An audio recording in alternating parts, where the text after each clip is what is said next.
Experience the evolution of accuracy with the new Browning X-Bolt 2. Guys, this rifle is something else. With the introduction of the X-Bolt, Browning has set a new standard in the development of bolt-action rifles. It was created around the goal of total accuracy, where every component worked in unison to improve downrange performance straight out of the box, from windswept tundras to rocky peaks high above the tree line to African plains and everywhere in between. The X-Bolt delivered the tack-driving accuracy a Browning rifle is respected for. And that's super true, guys. I really like this rifle from a standpoint of, like, it's not super heavy, it's not super light. I put a really nice scope on it. I love that Veritech stock because that is like one of those pieces of accuracy that, that interface between the rifle and the shooter. Not everybody's the same size. The DLX trigger, you can get the Plus magazine system for extra rounds. Great all-around rifle in the field. For those of you that are looking for a rifle this year to take to the field that you can feel real confident in and get really comfortable with, this is the rifle to check out. The Browning X-Bolt 2 should be one of your top contenders. Link is in the show notes.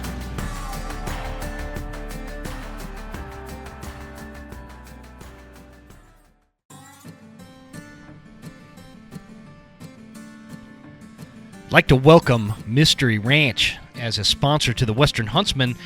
This is a great product. Specifically, we're going to talk about the Mysterium line. Those packs include the Sawtooth 45, the Sawtooth 65, the Beartooth 85, and the Marshall 105, depending on, what you're doing with the pack. If you from day pack to backcountry, plenty of space. I like what they wrote on the website. Between the disciplines of calculated preparation and in-the-moment focus, an intangible alchemy exists. We call it Mysterium. It is our most ambitious, tech-rich line of Mystery Ranch hunting packs, constructed for the most methodical hunters. I'd agree with that. It's a great pack, guys. I really like the ventilation system. When you put it on, it's nice and tight, but you're still breathing a little bit less of that buildup between the pack and your back when you're sweating and out there packing through the mountains and whatnot. It's a super functional pack, very comfortable, very good at carrying loads. I've been using it all spring between bear and just like I do a lot of rucking to keep in shape, and it has done a phenomenal job. I've got a lot of top-of-the-line packs out there, and I've always kind of geeked out with packs, but I really do like the weight distribution and the way that it allows you multiple options as to where you're going to either carry a water bladder or one of those Contigo containers or whatever you're going to use.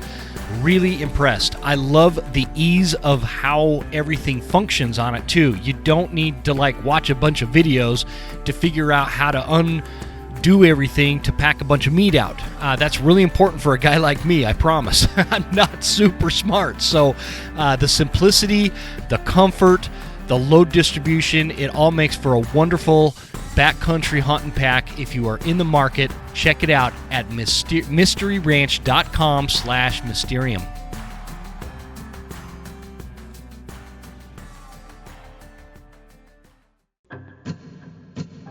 There exists a threat, from anti-hunting groups to politicians trying to give our land away, and we won't stand for it. Those vast western landscapes provide the space for our wildlife to thrive and a place for hunters and anglers to fuel the fire that sparks their soul. In this show, we share our love of hunting, fishing, and conservation. Here, we provide the foundation to meet these threats through passion and the grit of the American outdoorsman. Welcome to the Western Huntsman Podcast.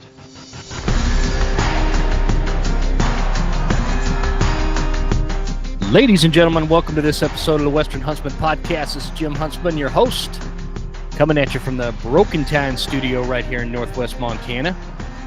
And brought to you by Eastman's Hunting Journals. Guys, thanks for tuning in. This is, I don't know what episode it is actually, so we'll just move on from that. But this is this is the second time I believe I've had Aron Snyder on, the legend, the man himself. Currently now coming at us from Wyoming and with Born Primitive Outdoors. Aron, I appreciate you joining me, brother. Yeah, thank you for having me on, man. I always like being on podcasts with dudes that were probably raised a lot the same way I was, kind of, Didn't have a ton of money growing up. Probably did some hood rat shit at one time or another. Had a normal life. So I always like being on these podcasts. But Yeah, there's definitely like a level of authenticity out of that for sure.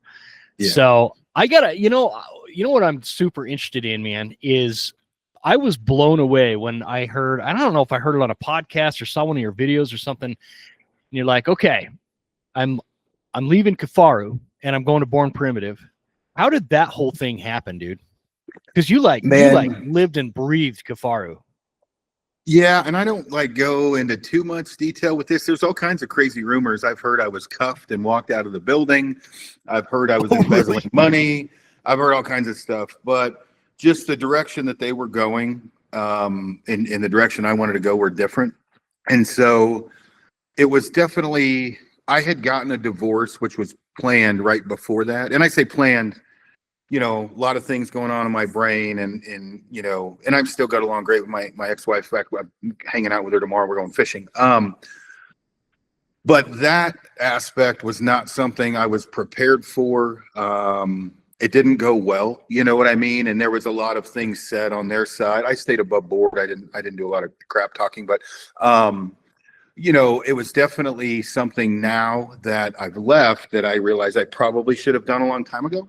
Whether that, people take that how they want to, but meaning, there's a certain time, and I've talked about this on a few podcasts. There's a book called Necessary Endings, that maybe a company needs to get rid of someone, or, an employee needs to leave, or you need to get rid of a friend or whatever. And for me, I was definitely getting burnt out. I had lost my love for hunting. I really lost, you turn your hobby into a career. And I was in a position there that I didn't like, really being in, I guess. And so, best of luck to them with whatever's going on over there. But they kind of seemed like we're trying to do me dirty. I don't know. I heard a lot of things coming out of that. And so once I left, I found out during that time I left with absolutely nothing. I was not an owner. There was a lot of things that went on there, and I didn't whine about it. I didn't cry about it. I made the decision, and I didn't. Not trying to bash anybody else that whines and cries, but yeah, those were decisions I made, right? And so I moved on, and it's been the smartest decision I've ever made. I get comments constantly. I'm looking younger. I'm looking fit. I would agree with that, not sound arrogant, but I do feel better. I do feel younger. And I did a lot of professional development after that, I guess you could say, reassessed a lot of things I've worked on, I've been trying to work on. And so I think that, the easiest way is they wanted to go one way, I wanted to go another, and I did. And, best of luck to them. I think Anders recently quit. I'm not sure what happened there. He stayed, and then a year later he left. I don't know what's going on. And one of the things, I just focused on was not focusing on them. I focused on me and what I was doing, and Born Primitive. And it was great. Born Primitive Outdoors, since I started, has almost tripled in size, which is awesome. We've got backpacks coming. We've got a zero drop kind of mountain hunting shoe coming. We're adding to the line. I'm surrounded with really good people. And so it was a good decision, but, very long-winded answer to that question. They were just going in a direction that was different than mine, and I left. So it's interesting too, because I think specifically in the hunting space or whatever, people get it in their minds that, if somebody's connected to a brand, that has to be this permanent thing, and we get that, just me doing a podcast, if I have an advertiser, it's just a reality of this world. There's a business side to doing these podcasts, and we have advertisers on the show, and we call them show sponsors, and a lot of people take that as if I switch, one sponsor stops being a sponsor on the show, and I switch and somebody else wants to be a sponsor on the show, somehow I'm bad because I switched to a different broadhead company or something like that, and it's explain that. What is this idea? We're just married to one thing constantly just because we're in the hunting space, and why does it always have to be this negative thing with people? You know what I mean? Yeah, I do. And I would say sometimes it probably is bad and sometimes it's normal. And when I say that, I mean, you hope when you sign on with a company or you work for a company, generally I hope it's forever. Yeah. Not everything's forever. People get traded in the NBA or in the NFL. I mean, shit happens. And I think what is the most important thing, because, and I have a couple specific really good bashers of Aron Snyder, and they'll be like, he's wearing this boot, he's wearing that boot. Yeah, and you do, man. It's like, well, I test gear, right? Like I of course I'm wearing all kinds of boots. And if you think that every boot company I wear pays me and they're okay with me using one for 6 months and then another one, you're kind of crazy, right? Like no one's going to do, there is no 3-month or 6-month sponsorships. And so, I take most of that with a grain of salt, but the thing is I think, you kind of have to have sponsors, and that's the hand we've been dealt to do anything. And you hope that, or me specifically, I'm using the companies that I really like to use and I believe in. But for example, if somebody goes, like I'm not sponsored by any optic company. I've used them all. Well, I'm using more Maven now. And people immediately, the haters specifically, of like, oh, he's saying Maven's better. No, Maven is not better than Swarovski, right? Or whatever. Maybe rifle scope's a little different. The thing is some of that is friendship. Brendan at Maven is a great guy. And I'm not throwing a sales pitch, just an example. They're in my hometown, and I think they're a great option, the best option for the money. And then you go to Loophole. Optics wise, I haven't used their stuff. Loophole makes a great rifle scope, one of the best, right? And are they as good as a Night Force or a Swarovski? Well, you're kind of, not to look like a millennial or whatever doing this 5'7" thing or whatever, but they're good, right? They make good optics. They're good people. Tim at Loophole's an amazing individual. So are you, Jim, saying I use Loophole, it's better than everything on the market? I doubt it. But it's a good company, believe in their product. And so sometimes when you switch, where it can be bad is when you're selling bullshit, right? When you're saying, and that does happen, right? Like that there's, and I've told people in this audience a million times, man, like I am not a gear whore. I love Loophole because I've always loved Loophole and I've used it for a long time. That doesn't mean that that's the only thing I've ever used. And that doesn't mean it's the only good optic out there. But for me, I have flat fired sponsors from this show because I don't like their stuff, and I'll do that in the future if that ever comes up. And so I think it's important people hear that kind of, like, from that side of the industry, that they don't hear this kind of conversation very often. You know what I mean? Well, I mean, I think you'd be a fool to think if I picked up a different bow next year that I wouldn't kill the same amount that I killed any other year. Well, this year doesn't count because I hunted with a gun quite a bit, but which first year I've done that. So, but like, if you gave me an Elite or a PSE or a Matthews or a Hoyt, I would do just as well with all of them. Now, some bows I'm going to shoot a little better. One model from one year might be a little bit better, or, whatever. But, if somebody goes from Matthews to Hoyt, I don't know that we should hang them in the courtyard and stone them to death. It's two of the greatest bow companies on the market ever. So did they do it for money? Maybe sometimes, but they're still going to give you solid sound advice for the new bow they're using, how to tune that bow, whatever, right? You know what I mean? Like, they're going to give you sound advice. And so I don't get too wrapped up on that. I mean, another thing too is if you don't like Chinese food, don't go to the fucking restaurant. Don't watch. If your entire life is spent on social media to talk crap about people, you probably need to look in the mirror and take a big step back and maybe focus on yourself. And that's focus on your hunting chops too, because usually the biggest smack talkers are the ones out there killing the least amount of animals. And it's a silly concept. I hear it come up a lot because there are some gear whores out there for sure. That does happen. But again, going back to the Loophole thing, I use Loophole. I don't hate anybody that doesn't use Loophole. I don't care, man. That's what I like. It's cool. And if they stop sponsoring the show and somebody else comes on, I'll check out the optics. If they're good optics, I'll let them advertise on my show. Not a big deal. Well, and I'll look at like packs, for example. When I left Kafaru, I tried everything. I had everything. I ran mostly Mystery Ranch this year quite a bit. And Their newer frame, Mysterium frame doesn't squeak. Some of the older ones did. So, Yep. and people would ask, and I tried to do as honest of a review as I could of all the packs, goods and bads, initial ascent, EXO, and then, ended up getting an EXO later. I like that one. But as we talk about this, Mystery Ranch has been in the business. I look at Dana Gleason and Patrick Smith as the godfathers. I was lucky enough to learn under Patrick.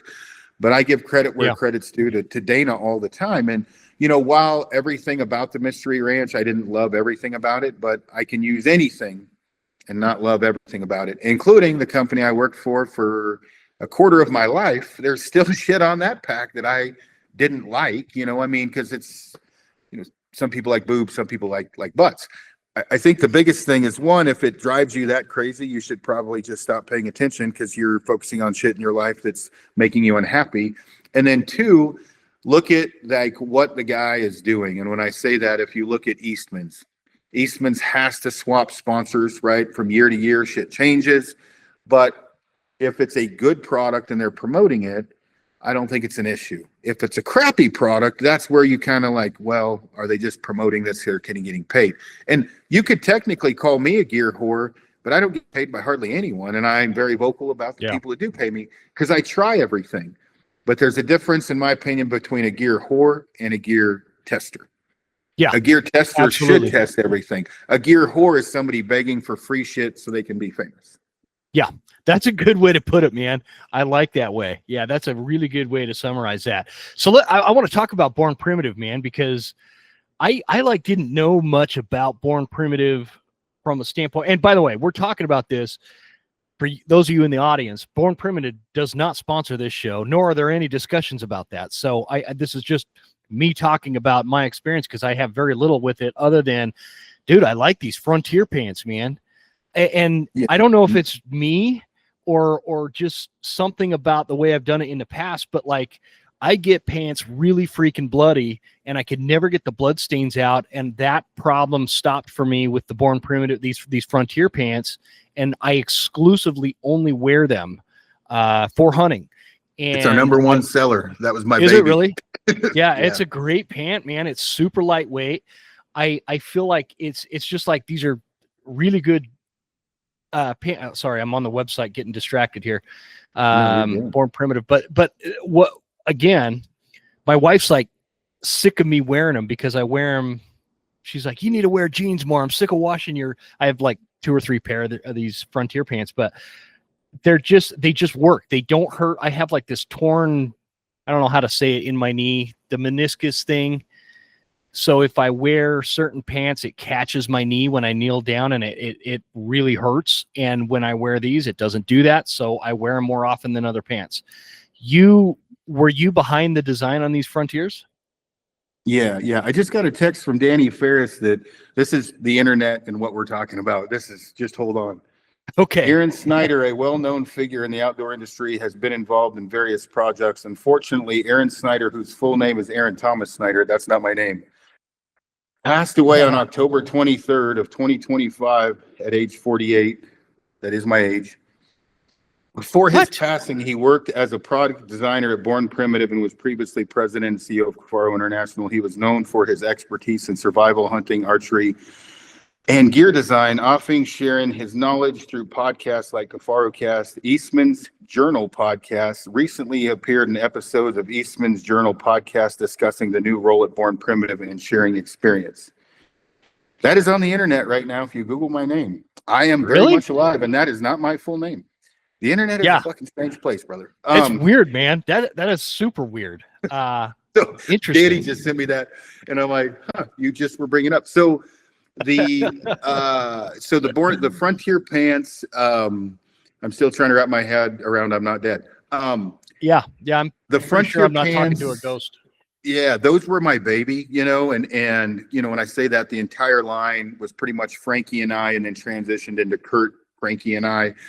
Frankie's kind of the tech pack guy, but I've always been a guy, like a pant guy. People on story, hey, what pants are those or whatever, and I've worn them all. And so I really wanted a pant that, catered to, what I like, the pocket arrangement, the material, everything else. The only thing, they're not the quietest pant. Any mountain hunting pant's not going to be, especially if you want one that doesn't soak up blood and not get cleaned, for example. You're not going to have a quiet pant that does that. So, or a loud pant, we'll get rid of it. So yeah, those were my baby. I designed them, and those were mine. So what's the difference between, like, I don't know if I have the Frontier or the Frontier 2.0. What's the difference? We put knee pads in the Frontier 2.0. We changed the sizing a little bit, changed the sewing up, make them a little bit more durable. Okay, I got the 2.0s then. Change the thread count a little bit. Or the thread and the thread count as far as stitches per inch, and then the quality of thread, we increased it on the 2.0. And what was crazy is we were able to do all that, and we went to a new manufacturer that was actually less money, so we were able to drop the price by like $50 or something. So that was good. They're actually pretty reasonable if you compare them price wise. What were these ones, like $160 or something? And for anybody, see, I didn't have the problem you're saying they're not that quiet. I don't know. I didn't have a problem. When I say they're not that quiet, they're not as quiet as fleece or wool, we sure. get that. Yeah. But I think sometimes when you're on the market for a pant, you're looking for the unicorn pant that's quiet and durable and long lasting, and that pant doesn't exist. It's like Mithril on Lord of the Rings that the Hobbit wore, where he didn't get speared. Yeah, you're not going to find that shit. So you got to kind of pick the lesser of multiple evils, and come out with what you hope is going to be the best option with long-term durability, decent price point, that kind of stuff. So. And fit, I think fit. And for me, my wife says I have a baseball ass, so I've got this big ass and big legs.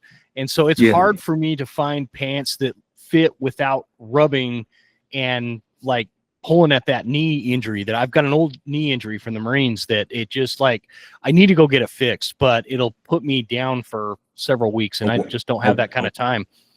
Yeah, I had knee surgery last year. It wasn't pleasant. Yeah, it never is. What is a zero drop mountain shoe? So basically they're flat, right? It's like a moccasin.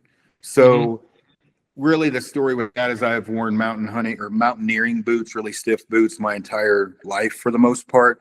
Started having issues. My feet got weak because they weren't flexing.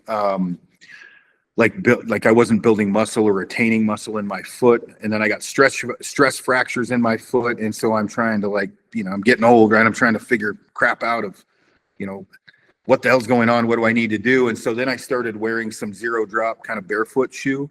You can mountain hunt in them. I wouldn't take them on a sheep hunt. And so, as time went on and I started wearing a zero drop shoe more and more, I found out that every zero drop shoe company is very liberal, very anti-gun, very anti-predator, very anti-hunting.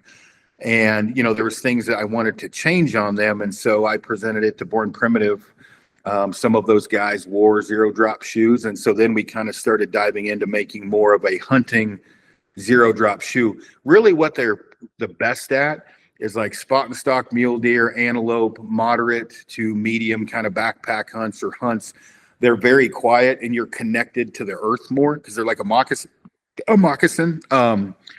have a Vibram or Michelin sole, but it's basically your foot's flat and it helps your foot become the natural state that it should be in. They have a wide toe box, so it's a lot like walking barefoot with protection. And I wish I would have started wearing these years ago because I've had some serious issues that I've had to fix in the last 3-4 years by wearing hunting boots all the time. I worry about that, man. So with something like that, is that something a guy would wear? Let's say it's September archery season. You're going, 5-6 miles in the backcountry just for the day, steep, rugged country that is, typical for like where I'm at, Northwest Montana, but probably the same where you're at. Is that something you'd wear? Or I have, like I've worn them quite a bit. I think most I've done is probably a 4 or 5 day backpack trip with them, but you have to integrate into those. You can't just throw them on from wearing mountain hunting boots all the time and then be fine. That's funny. Danny's calling me back to back. I wonder trying to figure out if I'm dead or no. No, I talked to him earlier. You want to pause it? You want to pause it? No, it's all right. Okay. The thing like that, once you start wearing them, they come very addictive. And so your foot's more comfortable. You have less knee problems. Generally, you start to really expand your toes and like they should be. And so I pretty much wear them, all of the time until I do a serious backcountry hunt. And then when I come back, if I'm going in on horseback, when I come back to camp, I'll throw them on. And then if I'm backpacking in and out, as soon as I get to the truck, that's what I either flip-flops or those or what I throw on my feet. But like I'm wearing them now, wear them to the gym, especially spot and stock. A lot of guys, tier 1 guys, I found they're kicking doors down with them because they're so quiet. But it's not like something you're going to strap on crampons and go on the, extreme mountain goat hunt. It's not that's more for a mountaineering boot, but it covers, I would say 60% of what somebody's going to do. And for some people, probably closer to 80. Are they like waterproof and all that? Yeah. I mean, the ones that, we designed that you're doing. Yeah. I'm just curious. Like, I don't mean to kind of beat a dead horse with these shoes, but I'm super curious because I have some, again, arthritic knees, and I've got that one knee thing. Well, that's not going to be affected by the boot, but I often wonder, going downhill, my knees ache pretty bad. And I often wonder if it's like partly the boot I'm wearing, the fit, and I've tried, like you were talking about, lots of different kinds. I'm probably not the best person to answer this, but I'll answer it from my experience because I've got bone on my left knee. So, similar. What I have found is like strengthening up my leg strategically to help take away some of the resistance of that bone on bone contact has been a huge help. Other thing is just diet, inflammation, eating healthier. I get Synvisc injections in my knee, which is lubricant, which you definitely need to go do. Really, the boot or the shoe, the only thing it's going to help do more than anything is strengthen your legs, from the foot up. Because again, it's more of walking barefoot, and walking barefoot, you're strengthening even your core more than wearing a stiffer boot. Okay. Yeah, that makes sense. Are you guys coming out with a stiffer boot as well, or is it mostly these zero drop shoes in the future? I hope we don't do anything other than a zero drop. Okay. I think I think I'm going to text Danny here real quick. I think that, to a certain degree, maybe in years or whatever, but like right now with everything we have going on, if they asked me to tackle a mountaineering boot, I would say, hey, let's, slow down a hair and finish up these other projects. I'm trying to lower my stress, not increase it. So, Yeah, man, you should. I stressed myself right into a heart attack this last year. So, The other thing too is when we come out with stuff, I want to beat what's on the market. And when I say that, I think we've come out with a better zero drop shoe. I think we've come out with a better pack. I think we've come out with we have a new hoodie coming out that's all wool. That'll be in February. That's like 89% wool, low micron count. It doesn't itch, like something that wasn't on the market. I don't know that I could beat some of my favorite boots. Like I'm a huge fan of, the Alpine Pro from Crispy and the Zamberlan 2092. Could I beat that boot? I don't know that I could beat that. I don't know that I could make a better boot.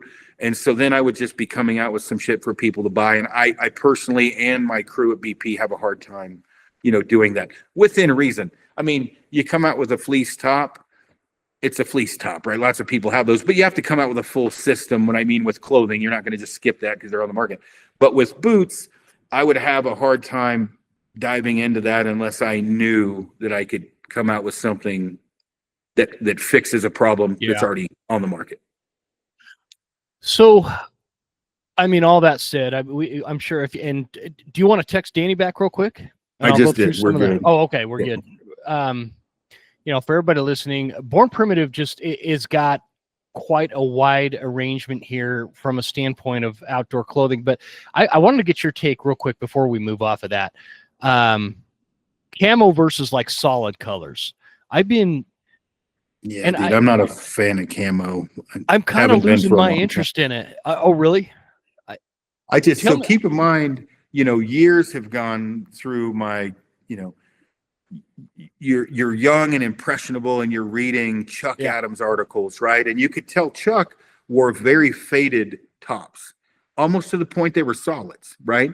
And then you get hung up on the new Sitka, but John Barklow is a very good friend of mine, but you get hung up on the cool kid, keeping up with the Joneses, and I remember guys arguing on, as I'm coming up in the ranks, right? Arguing on, it's the science behind the system and what the animal sees. And then, fast forward along, and then here I'm killing, 50 to 100 animals a year with a recurve and solids.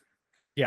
And when I say that with camo as well, but I think within reason, there are times where I think there's camos a little more applicable. But if you're on a spot and stock mule deer hunt and camo has become important, you've done something very wrong. And at this point now, I've killed a couple, one specifically 360 bull in my face, multiple mule deer, multiple whitetails, multiple owdads, lots of different animals, antelope wearing solids. And I've shot a lot of deer and elk in a sleeveless t-shirt that was black, right? So, the thing, that shit is so expensive, right? And I was broke as a joke the majority of my life. And so I personally, and this was something I kind of impressed upon Born Primitive, is I would like to offer colors that we can wear to the mall, which I hate the mall, wear to Murdoch's, Tractor Supply, walk my dogs, go grab dinner, and then go drop bombs on a mule deer or whatever, and not have to buy two different clothing. That's systems. The key, man. That's the key. Yeah. Like I wear, again, going back to these Frontier pants, man, I'll wear them. I wore them yesterday. I took my daughter on a bison hunt. I was wearing those Frontier green pants. They're the solids. And I also wear those same, I think I was wearing them Sunday when we went to church, and so it's just nice having it. Like, I'm not the kind of dude that goes to the airport in my camo anyway. I just have a ton of camo because I do like the technical gear side of it. I don't know, man. When I started guiding, I was noticing these old timers, the older guides that have been guiding for a long time, they didn't stress out about what their camo was, man. They were wearing like solids, and one dude wears these Carhartt pants, which just sound terrible for covering miles on, but man, he kills a lot of shit. So it's just, I don't know. They've lost their poignancy for me, or whatever, if that's even a word. I think that I'm trying to say this without I don't want to make anybody mad, because it's not like camo doesn't hurt, right?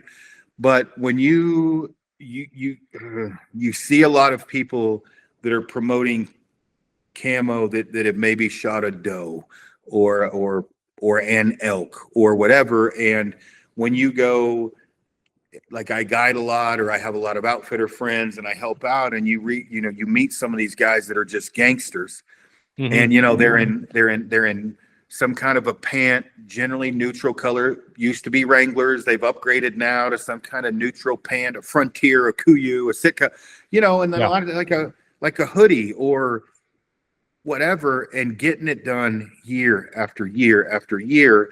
And when you roll up into camp and you're dressed top to bottom, fully matching, generally the jokes start behind your back. And I mean, I don't want anybody yelling at me for that, but it's like, oh man, this guy bought everything, and then again, especially your bow hunting, I recognize you by your face, not your nipples, not your elbow, not your arm. And then people deck out fully in camo, and the one thing that's the most recognizable, they don't camo their face.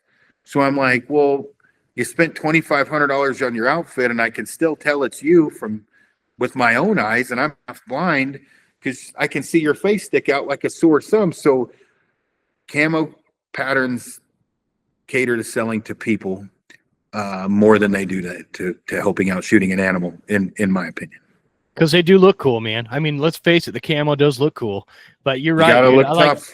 I mean, it like blows my mind sometimes that we get these guys that show up to the outfitter, for, an elk hunt or whatever. They're decked out in $2,500 with a brand new camo. There's these brand new boots, which I never recommend skimping on boots, but all this brand new camo, it all matches. It all looks great. They look really sharp. They look like they could be in a magazine, but come to find out, this is their first hunt in like 15 years since the last time they went on an outfitted hunt. They just dropped that much money to spend a week with me, who's dressed like a Confederate soldier because nothing matches, Yeah, and it's just like a hobo, but I get basically it, dude. like a hobo. And it's just, I mean, I'm not neither. I'm not speaking for you, but I am not bashing camo. If you have the money and it makes you feel good, that's the most important thing. Yeah. I just think that you should probably focus more on animal behavior and animal anatomy, shooting ability, woodsmanship, and then maybe worry about some other stuff, because I see a guy that rolls in with all of that and can't build a fire, can't read a compass, right? Can't, I can keep listing things off, right? It's like, well, oh man, this is a great topic. The way that I look out is like when you look at a scale, right? And you have on my left hand ability, dedication, mental strength, toughness, woodsmanship, and over here you have gear. If your scale is doing this, you need to start stacking things on this side to even that scale up to where your gear level is level with your abilities. And when I say abilities, this is everything: physical and mental, emotional, spiritual. That's one. And then the next one, woodsmanship basically being able to live off the land, right? Woodsmanship, fieldcraft. And then, obviously the next one's going to be animal behavior, animal anatomy, and knowing what an animal is going to do, knowing how to call to an animal, how to age and judge an animal. So you've got all those things, and that's a big list, but you can buy this list. You can buy this in a minute. This list in your right hand, this list has to be earned. You got to earn this list or this group of skills. And what he's doing, I don't want to cut you off, but just for the audio only listeners, he's got this scale going with his hand. So his right hand's this, expensive ass gear. Left hand is animal behavior and that initial list, woodsmanship, all that kind of stuff. So that is, if that wasn't making sense, that's what he's doing. It's a scale. And I think that people, and I mean, far be it from me to make fun of anybody that loves gear. I love gear. I mean, I don't know how much gear I have in my house, but it's a sporting goods store. I mean, I got a lot. But, I also test gear. But I think if I was going to get any advice to anyone young, is buy one really good stove, one really good tent, one really good sleeping bag. You get the idea. Mm-hmm. Get one bow, one set of arrows, and throw your phone away and never get on the fucking internet again. And head out in the woods and learn some shit, right? Like learn again, when I say learn, like what are mule deer eating in the high country? Why are they in this basin rather than another? Okay, where's their egress points? How do I read a map, right? How do I call in a grid coordinate if somebody gets injured? How do I build a fire? What if I get stuck overnight? What do I need to have in my pack? There's a lot to it. And so I think that if you really look at what's most important, and I've thought about writing an article about this, but what really matters is not gear. What really matters is your physical, mental, spiritual, emotional state, and then your ability to survive in the woods and your ability to read an animal. That's what matters. Gear, it just makes it a little easier. It's interesting having a discussion with a dude that works for a gear company with that perspective, because it's actually pretty refreshing, because you don't normally hear it. And I've been talking about that for a long time from a standpoint of, I'm like you, man. I'm not going to judge somebody if they want to go drop a bunch of money on gear. I have a ton of gear. I have a ton of camo. I can outfit multiple people with camo of multiple different brands, and I like it. Army, whatever. Yeah, we could do some shit, but it's just interesting, because I think what I've said for a long time, and I've really learned this from being a guide, is the fact that I know what elk do, the fact that I have some hunting instinct, because that I think instinct can only come from experience and being in the mountains and being around these animals. I know what the animals are going to do. I know generally and roughly where they're going to be. I know how to find them. I know how to call them. I know what they eat. I know how they breed and when they breed. I know what time of year they're going to be up high versus down low. I know all those kind of things that I think are really critical. And I'll geek out with gear. Whatever. I have way too many packs. Like all these packs, dude, $500 to $1,000. Why do I have so many packs? They're too big for my daughters. My daughters are like, 5 feet tall. One of the reasons that, like you, it's refreshing to hear me talk, like I hope when you buy that one set of pants, it's mine, right? I hope when you buy that one puffy, it's mine, but it would be very disingenuous, especially coming from a very poverty kind of low income background and living in an apartment most of my life, to tell you that you need X, Y, and Z. I hope the one pair of pant you buy is the Frontier pant. Dude, what's the puffy called? I need to find it because I do need a puffy. The Tundra puffy, but the thing, like we just taught a land nav course. We have like an academy. We put it Born Primitive. We teach survival and land nav. We had a land nav course recently, and it is amazing to me how many people have an $800 watch that literally tell time with it. I'm like, dude, you could have bought a Timex for like $39 and spent the other, whatever, $741, whatever the math is, on a lot of other things. And it really handicaps people from being able to go hunting. And, when I say that again, you do want a good puffy, and you do want a good, set of pants. You do want good binos, right? Optics are huge, but you also want to know what the flip to do with those once you get into the field. Like, nothing worse as a guide, a client rolls in and, the Swarovski or Maven or loop-holed spotter doesn't have a mark on it. It's like, all right, well, we packed that in for no reason. He's never glassed before, right? I mean, we teach glassing classes, and people are like, you got to teach people how to look for stuff. And I'm like, you would be amazed at what people learn at this glassing course, because people don't know how to glass effectively. And so I would love to take that course, actually. There's snipers from tier 1 groups that help out. And so, I mean, it's a good course. I mean, it keeps me fresh, right? Because I don't want to look like an idiot and not find something either, right? So, you stay on top of things. But I hope that, with me always showing off gear, that people also listen to me, that gear just makes it easier. It's not what makes or breaks, the hunt. It just makes for an easier. Gear isn't what notches tags. Just side note, are you talking about the men's Tundra jacket? Yeah, the Tundra. There's a Tundra light and a Tundra heavy, basically. Okay. Yeah, I need to. It's funny you brought that up, because I had this puffy coat, and it like got abducted by aliens. I have no idea where the hell it went. It's just gone out of my life forever. That's half my shit, and that's the aliens are my friends. Yeah, they just stole it, man. I don't know where it went, but so there. Oh, I see the light one. Okay, I'm gonna check those out. We'll go back to that. I want to talk about what you're referring to here. What do people miss when it comes to like land nav using? You were talking. I was listening to you. I don't know if it was on your podcast or somebody else's podcast, but you were talking about the importance of identifying and like just noticing in general landmarks while you're out in the field, backcountry or not.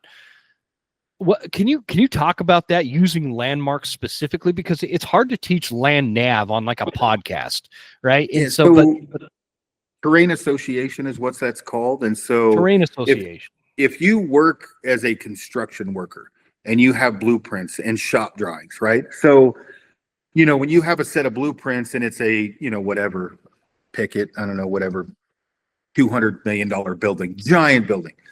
Each, the glazers, that'd be like the an iron Amazon workers, building. Yeah, the iron workers, the glazers, the electricians, we all have our set of shop drawings.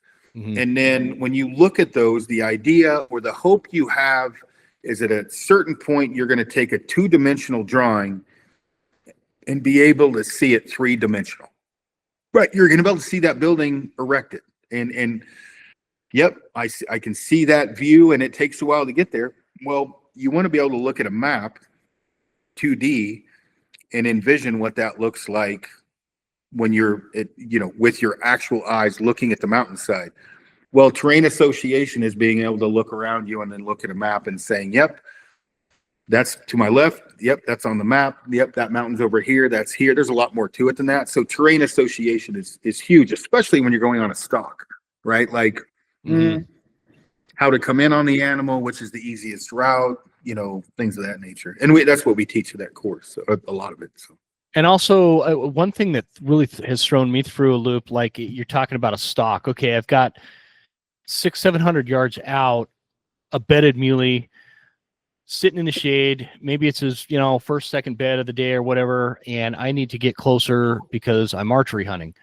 And man, the way it looks from 500-600 yards away is a lot different than when you're on that side of the drainage where that buck's bedded down.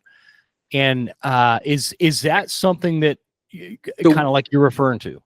What I do is I take my compass and I shoot an azimuth to the deer, and then I take a back azimuth. Then I put my pack down, or I put an orange panel up to where I can see it. So when I circle back around the animal, I shoot an azimuth back to my panel. And then I know that I'm directly in line with that animal. And I also take a range. So if the animal's 564 yards, then I know at about 650, I'm in the red zone. I can range back to my panel. And then I'm like, okay, I'm getting close, right? I have terrain marks. I have boulders or a tall tree figured out. And so once I've looped around and I take my compass and I shoot that back azimuth, now I know I'm directly in line with that animal, without a doubt. And then obviously I know, like, distance wise, like I said, I know when to drop my shoes, go down to socks. If it's brush, I drop down into my underwear or pull my pants up or whatever. And then that gives me an idea.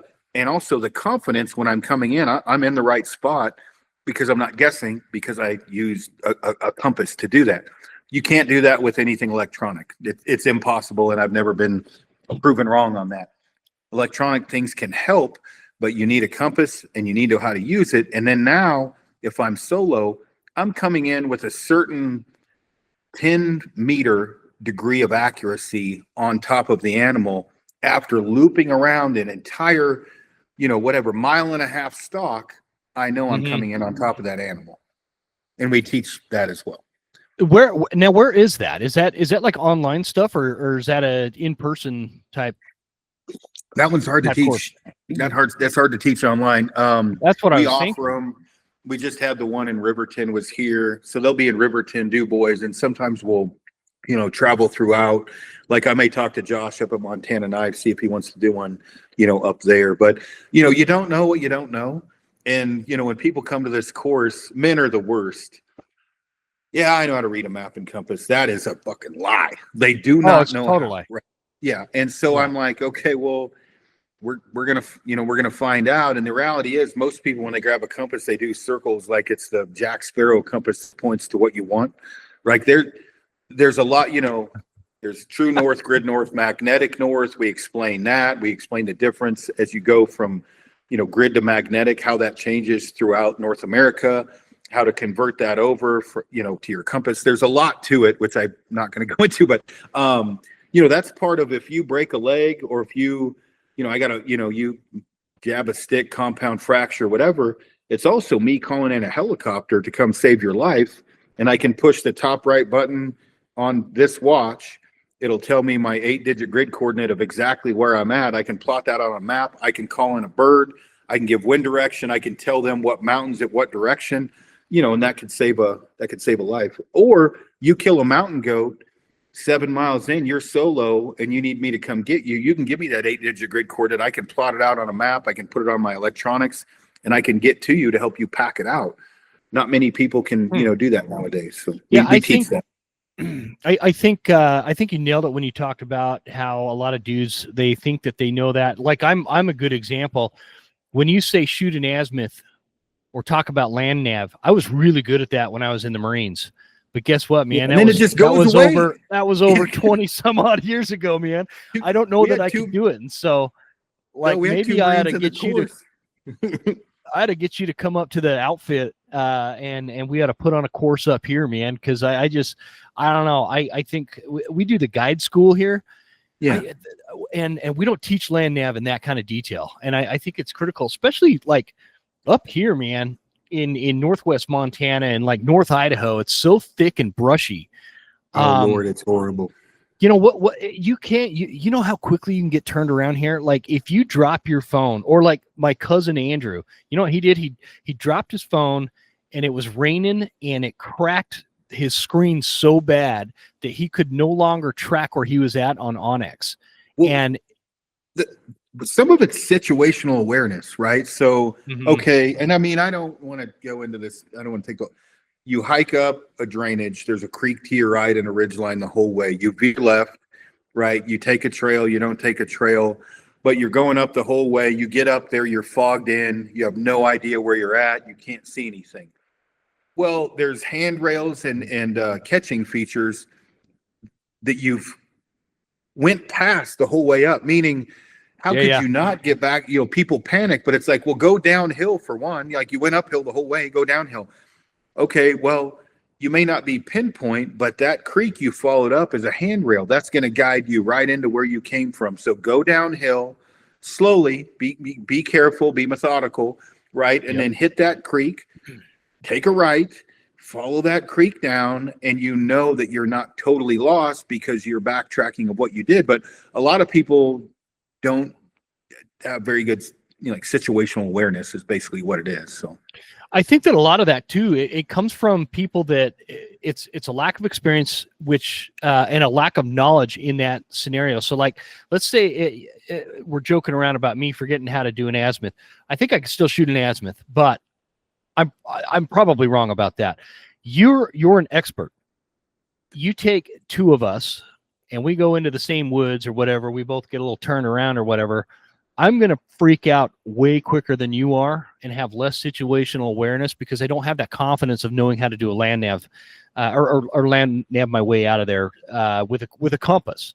Because I think like I'm kind of guilty of doing that, man, from a standpoint of, you know, I got Onyx now. I don't need to carry a compass anymore. It's not you, it's the planet, not even the compass, right? Even just terrain association and situational awareness or whatever. But I mean, you know, there's so much to it. And I'll give you an example. You know, you and I are hunting, we're way back, whatever, 6 miles in, and I'm on top of Mount Evans. And I'm like, man, I cannot get to this herd of elk. And if you are as equipped as I am or buffed up on all of this, I can say, all right, Jim, I'm on Mount Evans, 260 degrees from my location right now on top of this mountain at 1,134 yards. There is a 370-inch bull. Go kill it. Well, if you know what you're doing, you can hit the right top button, right? It'll give you your grid. You can plot that on a map. You can figure out where you're at.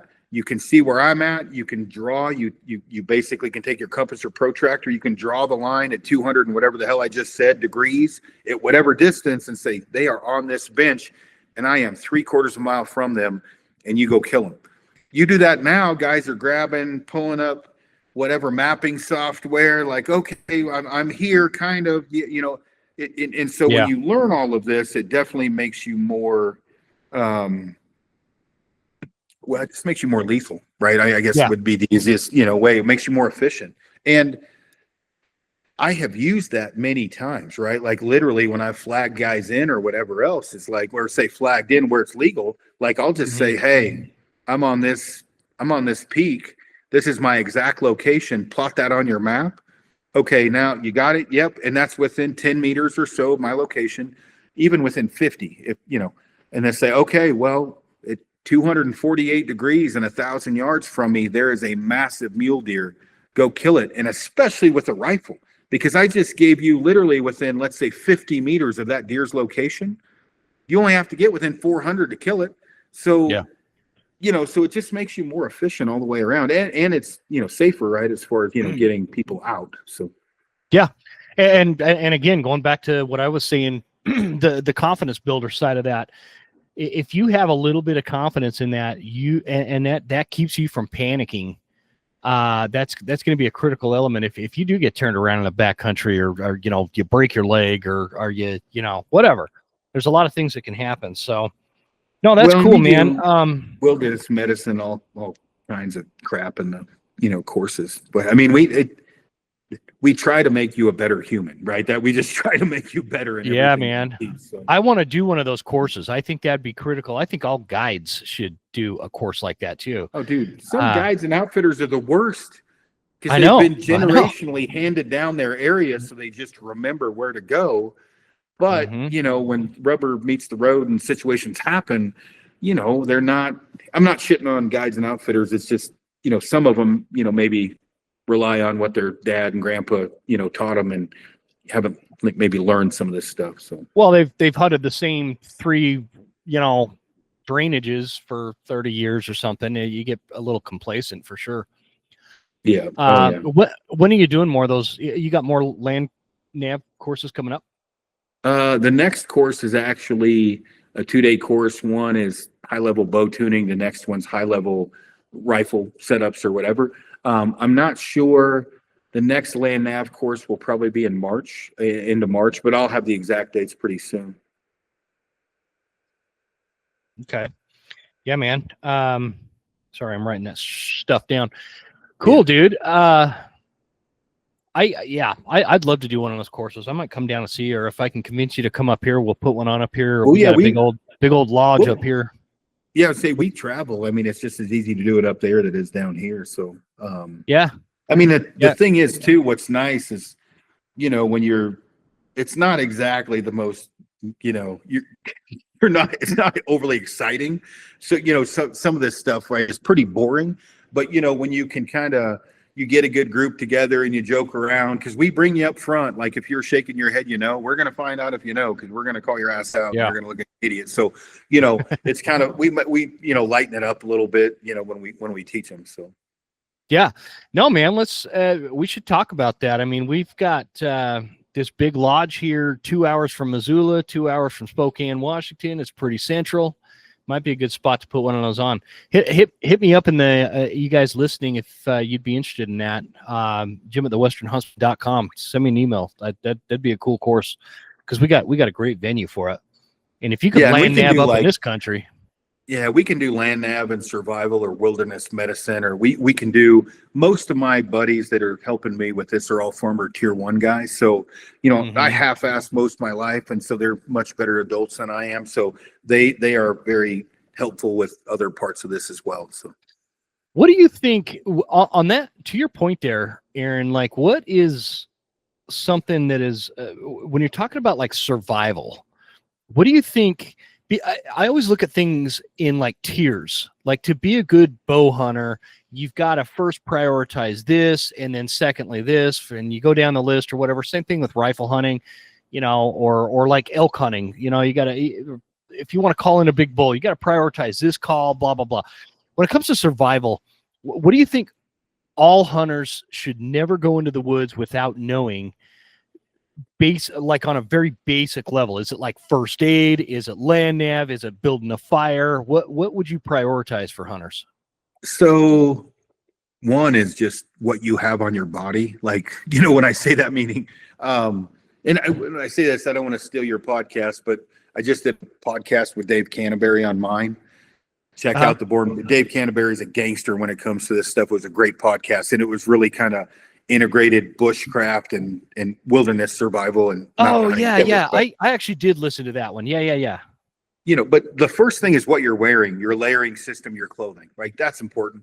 And then what you have on you, and then what's what you have on you, and then the ability to use what you have on you, right? So you want ability to build a fire, and when I say that, is that the most important thing? It's pretty important, And so when you look at survival, and I want to put this in a scenario, you've left your camp and you're 3 miles in, and you left your tent, you have your day pack gear, and you get on a big bull, and your ego is huge, which has happened to me. I followed it too far.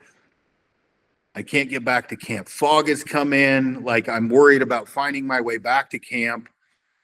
I got to stay the night. Okay. what do I need to stay the night to take that from a survival or potential death situation into a slightly uncomfortable, happy night? Well, first, how do I figure out how to not lose all my heat and have a comfortable night? What clothing do I have on? And so, for example, first thing I want to do, Dave is a little different than I am. I want to be able to build a fire. Fire for me is huge. It's like television. Yeah, man. Makes I me feel remember happy. he was saying that he does not prioritize building a fire, and you do. And I kind of tend to agree with you because I think there's a mental side of it. There's like this, you feel better, man. I'm not crapping on Dave. Safe. Yeah. I'm not crapping on Dave, but I've done things, very, very remote that Dave has not. And the mental aspect of having a fire is big, right? It just makes you feel safe, right? And so ability to build a fire, the ability or knowledge to know, okay, this is what I need to make my bed, right? Like, when I say, whether that be like the pine cone duff or whatever, that's insulating under a tree, like piling that up, taking pine boughs, like getting insulated so you're not losing your heat down. And then also general knowledge. So like when I have to stay overnight, which doesn't happen that often, I have a backpack that I can put my body in, right? I have a garbage bag. I carry a contractor bag in. And so I generally, get my clothes on, whatever. I get warmed up before I do it. Cause like you're not going to conduct heat without your body needs to be moving and warm. So I'll do some push-ups, walk around. I get my boots off, put the garbage bag over my body. That's going to insulate me. If I have game bags, I might put them around me, stuff them down by my feet. I get inside my pack. I pull the drawstring tight, that's around my waist. Lower body's taken care of. I've got my puffy jacket. I've got my rain gear. That's all locked in. I'm under a spot that if it rains, I'm safe. I've got, the pine cones that the squirrels have all eat up or whatever. I've got that. I've got pine boughs. I'm laying there. And I probably will get 4 to 6 hours of sleep from that, right? Like, and then, okay, I need water. I need to have MSR aqua tabs. I need to have some kind of a system to get water. And so I carry a Ziploc bag on me at all times. So if I don't have a Nalgene or I'm on a stalk or I get pinned down away from all my stuff in my chest rig, I literally just pull out this one full of charging cords. I fill this up and I drop an aqua tab in there and I drink out of this. And that folds up and rolls anywhere inside my chest rig. I always have one of these on me, right? I have, anyway, I don't need to go into all of it, but I have a ton of different stuff. Good stuff, man. Very small on me. So if I get stuck out overnight, it's just a semi-uncomfortable night. And I try to, because panic kills people. Panic is your worst enemy. You second guess yourself. You don't know what to do. But the reality is, if you have the right gear on you, it's another Tuesday. It's not a big deal, right? And when I say that, like truly, your partner, if you're with somebody, it helps out a lot too. Cause you got a guy that constantly bitches, we're going to die. That doesn't help. But if you got a guy that's like, hey, too bad we don't have any whiskey with us. It's calm.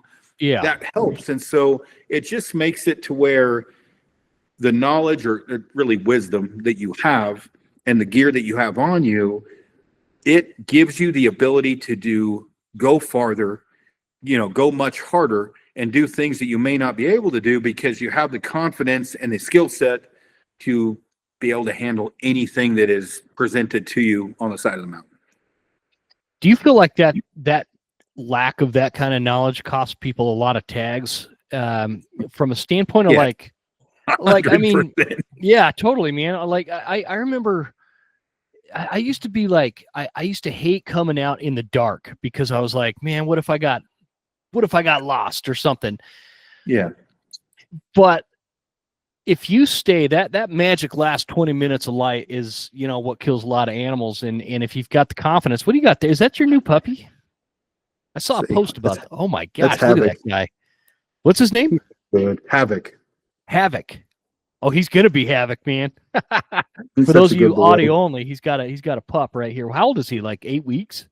Yeah, not very old. He's a pimp. Look at him. What a stud, man. Yeah, he is such a good boy. Like he's been at my feet through the whole podcast. He hasn't shit on the floor. Good boy. Gosh, But yeah. it certainly does. Well, one, I mean, just not getting off the trail, everybody else is going in on the trail or whatever. And then, the fear, right? The fear of, oh, that's too far. What if, what if have to come back in the dark? That's land nav, survival. I mean, yeah, it costs. Yeah. I mean, it saved a lot of animals' lives for sure. I noticed that. Yeah, man. Like guiding this last year, I had a couple of hunters that were like visibly nervous about waiting it out before we start heading back to the truck, waiting until it's dark. That, taking advantage of that last little bit of light, man. And they like visibly nervous. One guy, I was like, dude, we probably just better get you back to the truck, man. Because this ain't working. Cause he was so nervous about being out there because, there's grizzlies out here, but I don't ever hear about grizzly attacks at nighttime anyway. I just, it's not something I worry about that much. I'm ready for it, but, I don't know. I mean, even grizzlies, I mean, if it's your time, it's, you don't want to do anything stupid, but like, yeah, if you're hiking out in the middle of the night and you get attacked by a grizzly, you got some pretty bad luck, right? Like, that is really bad luck, man. And it's okay to be like, kind of make some noise on the way out when it's dark. Yeah, you're not in a hunting phase, probably going to have headlamps on, you're making a little noise or whatever else. But I'm not poo-pooing on anyone that gets nervous about that, but I will say the more skilled or the more you've practiced this stuff or whatever, the more comfortable you've got with it, it's going to become white noise, right? It's not going to be an issue, right? Like I know guys that are scared to death of coming out in the dark. They're scared of the dark. I mean, you can break that. It'll take some time, but that last 30 minutes that's the happy half hour, right? I mean, that's when shit dies. And so you really, if you can find a way or get enough knowledge and wisdom and get enough skills behind you, that last 30 minutes isn't that big of a deal to sit into the night, the last light, and then hike out. Part of that's going to be, basically like some gear, right? You want to have headlamp on you. You want to have that kind of stuff. And then, the other part is just doing it. It's like anything. I mean, once you do it for a while, it's like wiping your butt. It's second nature, it's not a big deal. I actually prefer hiking at dark because I'm, I could go a long ways, Aaron. I might not be able to go as far as you. I don't know, but I can go a long freaking ways. But I'm still lazy by nature, and so when it's dark, I can't see how far down the mountain I still have to go. And I just kind of my head's in a different spot, and I'm not paying attention, And so it just makes it easier. You good on time for a minute? Yeah, I mean, dude, I'm just playing with the dogs. I literally, you're keeping me. I've been writing a book, believe it or not. So like, oh really? I've been working on that. Yeah, I mean, I've threatened to do it forever. So like, I've been doing, it's actually weird because with getting a divorce, and I love Amy, my ex-wife or whatever, and then leaving Kafaru, and then doing professional development or whatever. When I was trying to write this book, I'm like, going back and forth on, should it be about gear? Should it be about tactics? Should it be whatever? And then finally I'm like, I should just probably write a book about my life, because a lot of people are living the life I've had, meaning relatively poor, right? Working construction, and then kind of figuring it out. And then what I learned along the way in hunting, when I say that, meaning like truly learned, when I say learn, like, why did I buy a brand new bow every year for 3 years and I could have went and hunted more, right? Like literally like stuff like that. And so I just wrote it from the day I was born, and I'm on chapter 80 at this point, and I try to make it as informational about life, hunting, everything as I can. I didn't really want to just write one about gear because everybody's got a book about, you read about gear all the time. So yeah. Nobody ever talks about that's interesting. Figuring life out, They don't, man. Like I remember, man, I went from like the Marines, and I was an infantry Marine. We go to Iraq, and like we're all extended past our EAS, our end of enlistment, whatever, because of Iraq. And so when we get back to Camp Lejeune, North Carolina, within a month, they process us out and throw us out into the civilian world. Dude, how do you figure life out after that? Like, okay, the only job I can get, I don't know if I've ever said this on the podcast, the only job I could get after Marine Corps and Iraq and everything was a vacuum salesman. It's the only job that gave me a job offer. You know what I mean? And so like, I'm finding myself showing old ladies this vacuum. This is years ago, obviously. And like, somebody like you and I think we're pretty close to the same age, you know, mid 40s kind of thing. And like, we've gotten to a point where some things make a little bit more sense than they did 20 years ago. And I wish I could have just sat down and picked the brain of somebody at my stage and had the common sense to actually listen. Yeah, I was just gonna, and listen. I agree with you 100%. You know what I mean? Yeah. I got my fucking teeth kicked in for a lot of years because I just wouldn't listen to people that had been there, done that. And so that's a great book idea from that standpoint. How's that been, dude? Like, tell me about, like, writing a book is a big deal. I've tried to write a couple. In fact, I'm in the middle of writing one about all the screw ups I've made on during September archery elk hunts. You know, I think that learning from mistakes is more powerful than learning from glory, and I think that might be a good concept. And I just write because for me, I like to write. Is that how you are? Do you like to just write, sit down, and get the thoughts out of your head? Is it therapeutic, or what is it? It has been for sure. And when I write, I'm not writing. I'm talking. I use a program where I talk, read through it or whatever, but getting it off my brain is a huge one. But I mean, I agree with like decisions people make from, and I'm not crapping on anyone that does this, but you get a car and then you get a house and you get a four-wheeler and you get bills, and then kind of straps you down to a specific pay scale that you need, or, you know, whatever. And so it's like, if somebody reads this and they're 20 and they want to live in the outdoors, or when I say live, they want to make when I say not have a job in the industry, they just want to be outdoors as much as they can. Like, okay, well, you know, here's some things that I did wrong. Here's some, you know, things that I did right. And here's what I would have done different and whatever. Because if you're a hard worker and you don't have bills, and when I say that, drive a normal vehicle, you've got a decent amount of gear, and you're like, you know, I just want to do cool stuff. Well, it's not that hard to be a guide. First, you're going to be a packer, and you're going to get your butt kicked for a year or two. You're going to learn.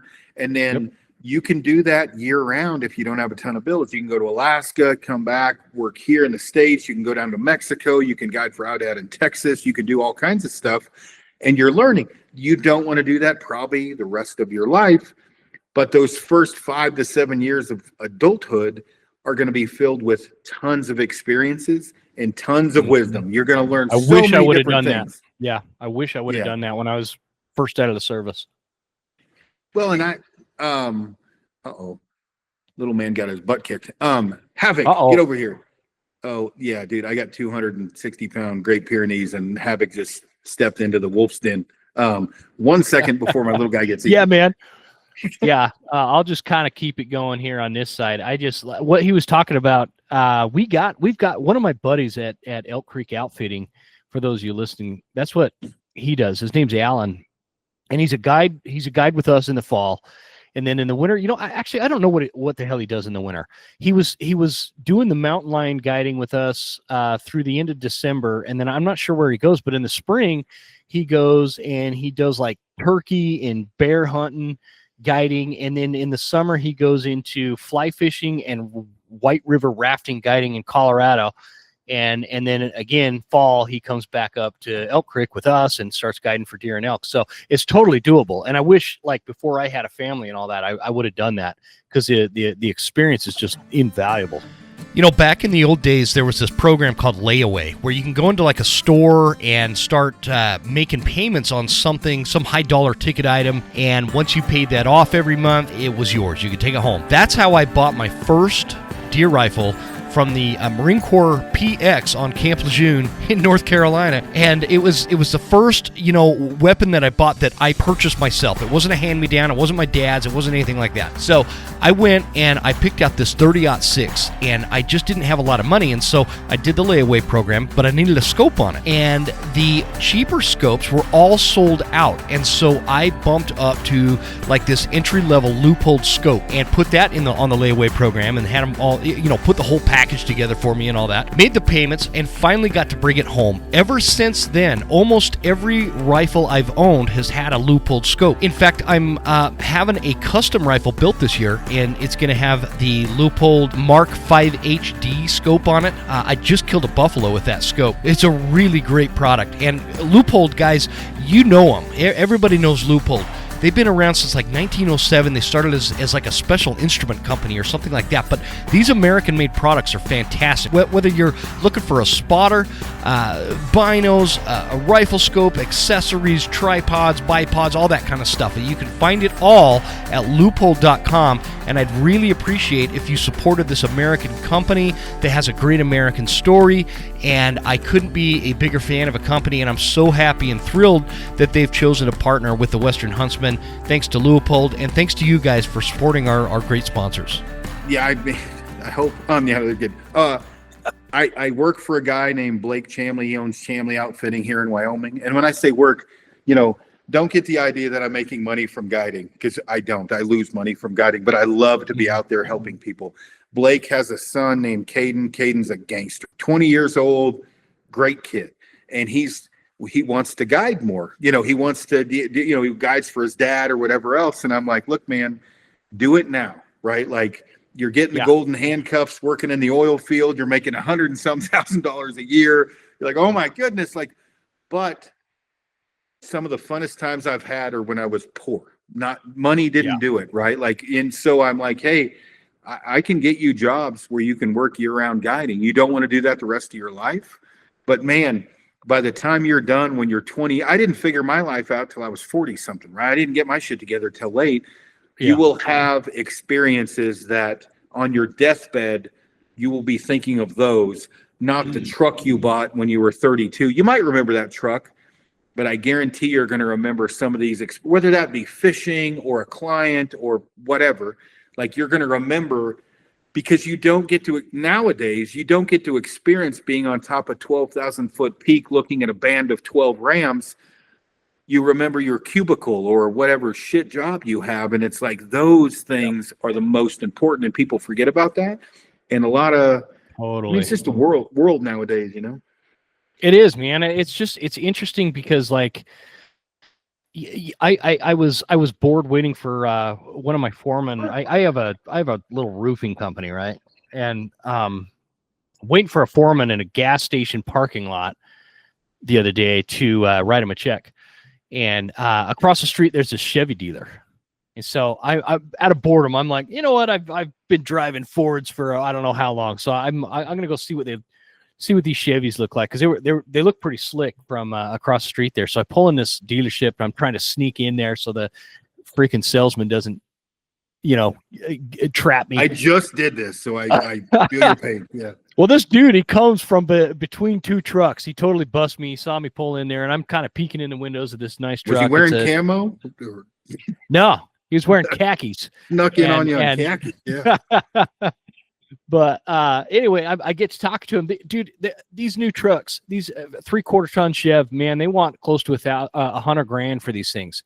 Yeah. And interestingly, I can afford that now. I can buy one of those if I wanted to buy one. And the thing that I'm noticing is, like, a lot of my competitors are these younger guys that started these roofing companies, and they're charging just through the roof for these roofs. And it's because they're all running around in $100,000 trucks with $20,000 worth of marketing wrapped on the side. I'm driving around, dude, in a $15,000 F-150 that I paid cash for. It's a piece of shit. But it gets me around, man. I guided it, everything. It's okay. And I have another old truck at home that I really like. So I think that these younger guys, when you say, he might remember that truck, I think what he's going to remember the most is how that truck made him a slave.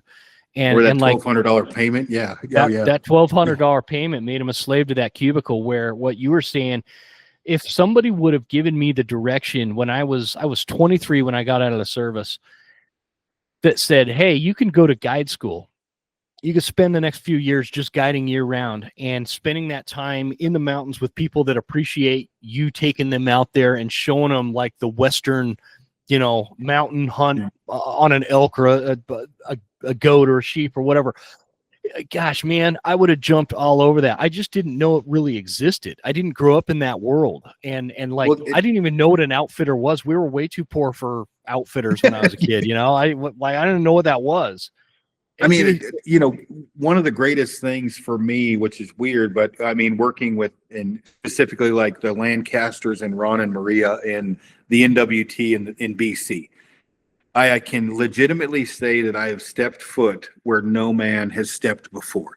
Now, yeah, with absolute certainty, but damn close, right? And so I remember that. Like, I remember coming over a mountain with Bart Lancaster before I shot my goat, talking about, no one's been here, right, ever, right? And then go shoot this crazy goat. I'm with Bart. He's one of my best friends, great dude.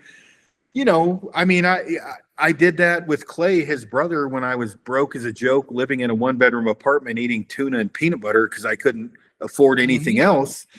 And I was happier to fucking in than I am now. I can tell you that. And people are like, you're lucky. And I'm like, there was some sacrifice in there. But I think what's most important to remember is you can work a 9 to 5.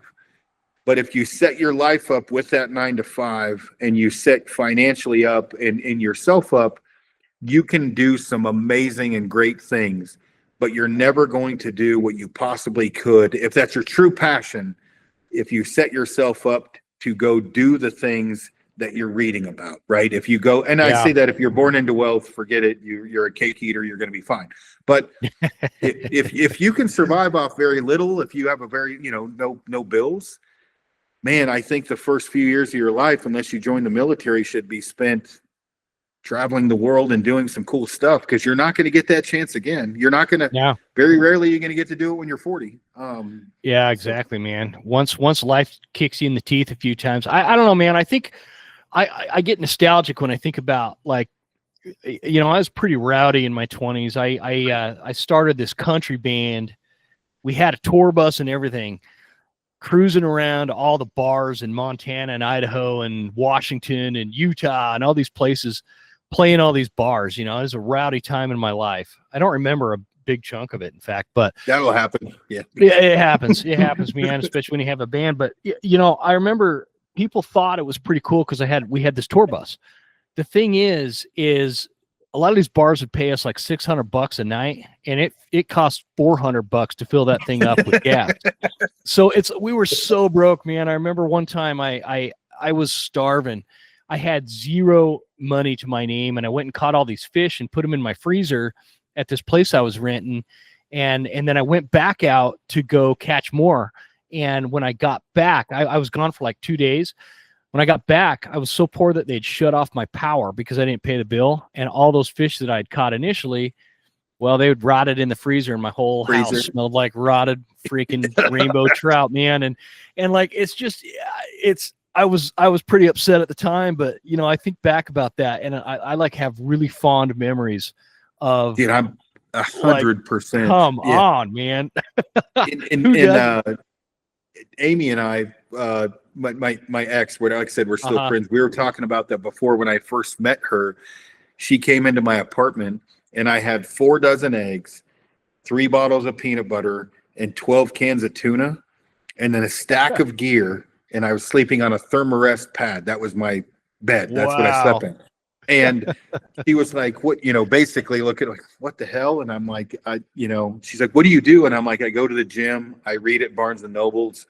The moment I'm off work, I go in the mountains.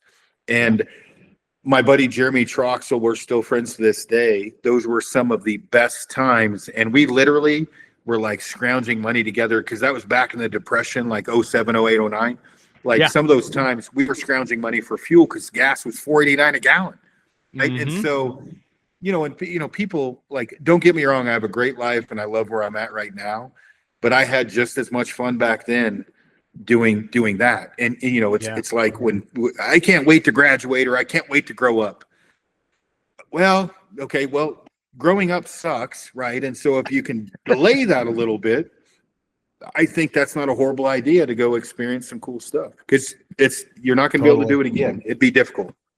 Yeah, well, once you get bogged down, man. I love the whole discussion, because hopefully there's like these young dudes out there, 17, 18, 19-year-olds listening to this, that maybe take heed to some of this and learn to get a little bit more out of it. Because like you said, dude, when I'm talking about like my band days, I mean, my wife will tell you one morning when we were dating about my truck getting repoed out of her driveway early one morning. These freaking repo dudes followed me to her house, and they stalked me all night long and took my truck in the morning.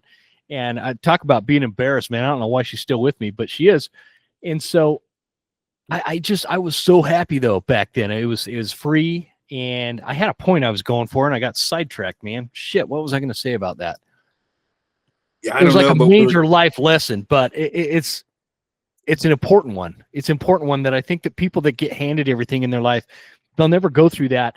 And their level of wisdom by the time they do hit 40, 50 years old is going to be very different than like what mine is or what yours is, because of those kind of experiences of truly feeling life kick you in the teeth and still getting over and overcoming those challenges. You don't learn a whole lot from success. You learn a shitload from failure. Like absolutely. I mean, don't get learn a little from success, but you really learn from failure. And that's failure in life, failure in hunting, failure, you touch the stove, you burn yourself, not to touch the stove again, right? So you do that in life, you get a truck repoed, which I've been there, right? And I mean, you get whatever, you get evicted, you get to where you're scrounging for money because you can't afford your rent. It makes you tougher, and it makes you easy, buddy. It makes you appreciate what you have more so than maybe people that have been handed everything. So is that stuff that, like the stuff we're talking about now, is that the kind of stuff is that what's in this book that you're working on? I mean, there's everything, but yeah, that's definitely in the book, because I went on a hunt and I got my truck repoed because I forgot my Jeep to pay the payment. And I got back, I thought it was stolen. I called my buddy who's a cop. He's like, "You're a moron. It got repoed." And I'm like, I had three payments left. I was like, and it got repoed. And so the bank actually was pretty, cool about it. But, the thing with social media and life nowadays is it's always a filter, right? You're seeing what's not true, in my opinion. Like, people want to make, pretend like everything's fine. And so I'm trying to like write about reality, and like, I made it, obviously I ended up doing well enough, and I got to experience amazing things. But I also talk a lot about what didn't go right, and then even now, professional development and personal development, like even what I'm learning now when I'm getting almost 50. And when I say that, like, I think depression probably hits people towards 50 more.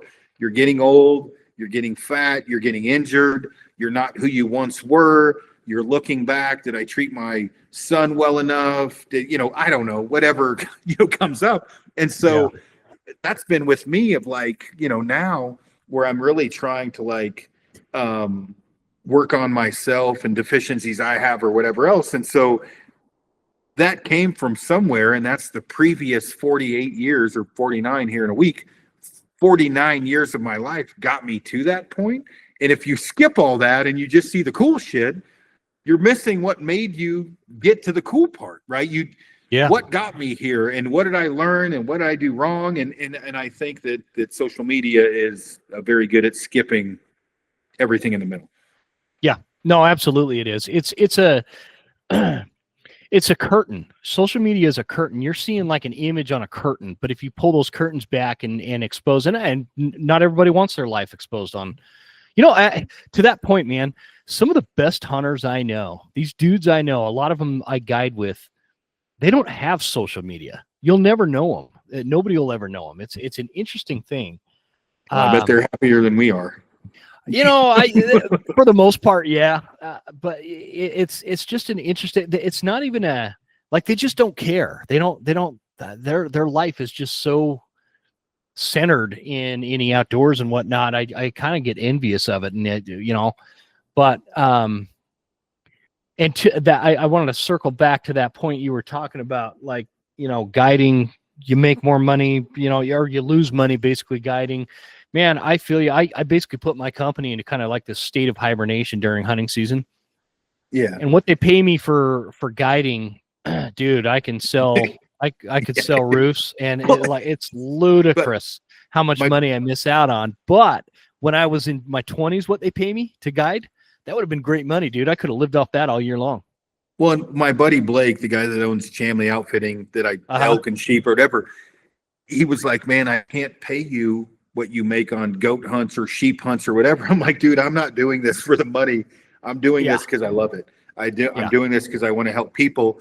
And he's like, "What do you want me to pay you?" I'm like, "Dude, I don't give a shit if you pay me. Pack me into a lake this summer. I'm not doing it for that." And he was like, feeling bad. And like, because, not that many people are going to volunteer to guide that have a construction company or what I have or whatever else. And I'm like, "Look, man, I have to have the dopamine drip. I have to go into grizzly country on foot or on mule, snowstorms, keeping somebody alive, getting them an animal. I have to have that to be me, to truly live. But you don't need to pay me." What is it about all that? Like, because it's hard for me to always put my finger on that. I know exactly what you're saying. What is it about guiding specifically that does that for you? Part of it's the dopamine drip, right? And when I say that, you can Google that, whatever. But the other part I think is in my case, some people I think are born to be a guide. In my case, I've gotten tired of killing shit, right? I don't want to say I've mastered it, but I've done it with a recurve. I've done it with a compound. I've done it with a gun, and I'm getting into the gun thing more. But when you've done it enough, right, whether that's maturity or whatever, midlife crisis, now I want to help people. I want to teach people. I want to see someone else that's learning, that doesn't know anything, succeed at their goal and their dream, because I don't have that anymore. That time's come and gone. Like that was a long time ago. But when I can make someone, or I say help someone else do that, it is very fulfilling for me. And I'll use Bill that shot that big wide bull this year. He shot. Yeah, I saw that. It's not but it's 350, 360. Bill's from Nantucket. He's broke as shit. He's got a tiny house. He saved up to go on this hunt. He brought his buddies. And I was able to get that fat fucker up the mountain and kill that giant elk and have one of the greatest experiences of my life with him without pulling a trigger. If I shot that elk, I would be happy, but not nearly the experience that I had of getting his big ass up that mountain. I couldn't agree more, man. I don't know what it is, because everybody, I remember this dude. So at the outfitter, we have these private land tracts that we get access to. We pay big money to allow hunters to come on and whatever. It allows us to take dudes like you're talking about into great elk country. We can take them on. And I got this husband and wife. They both tagged out these. They weren't big bulls, but they were okay. They were decent rags, which I'm, whatever. Yeah, I was gonna say, dude, I'm all about decent I'm good rags. I'll shoot a decent rag all day long. So, but anyway, but they both shot an elk 10 minutes opening morning into rifle season. And for me, what that does is, like, I'm taking these folks from like Wisconsin or Pennsylvania or Austin, Texas or something, and I'm putting them in these mountains in Montana, and I'm seeing that in their eyes for the first time. They're escaping. They're out of the traffic. They're out of like the norm, the cubicles, the fucking minivans, everything. They're seeing what you and I did when we were 12. Yeah. I think that's what it is. And it's like, it's super fulfilling for me. And I can't explain it outside of, I get great passion out of it. And one of those, I mentioned the private land because the private landowner, I know him, and he knows about my roofing company. And he's like, Jim, why do you guide, man? What are you doing? Like you're out there, you got all these crews going and all these job sites and blah, blah, blah. And I'm like, Adam, I don't know that I could ever explain it to you, man. I just, it's a level of fulfillment that a roofing company will never give me. And I love the roofing stuff. Don't get me wrong, but I'd drop it tomorrow like a bad habit if I could guide year round or something. You know what I mean? And it's hard to explain that to the outfitter, right? Who's feeling bad for not paying me what he thinks he should pay me, where I'm like, dude, you're saving my soul. You're making me whole, right? You're letting me, and when I say that, like you explained it, I explained it or whatever, but you take somebody that's taken every bit of savings they have, right? Like their dream hunt.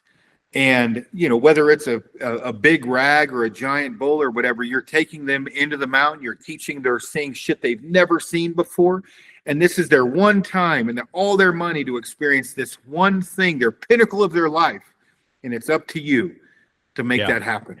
That is fulfilling to me. And it's up to you to fuck it up too, right? So there's some stress there that helps me. I like that. And so, the trophy thing, I really get irritated about that. Like a trophy is what you make it. And so, if somebody comes in and a 280 bull is what they want, great. If they want to shoot the first thing that walks in front of them, rub some funk on it, dude. You paid for the hunt. I am here to help you fulfill that. Or if they want to wait 8 days and shoot a giant, I'm good with that too. But I want to be able to help them. And when they're in tears and crying and I know that on their deathbed, they will remember that. And I got to be a part of it. And that's very important for me. Absolutely, man. I came down to Wyoming actually this year and got a for me, it was a trophy mule deer. I only scored like 155.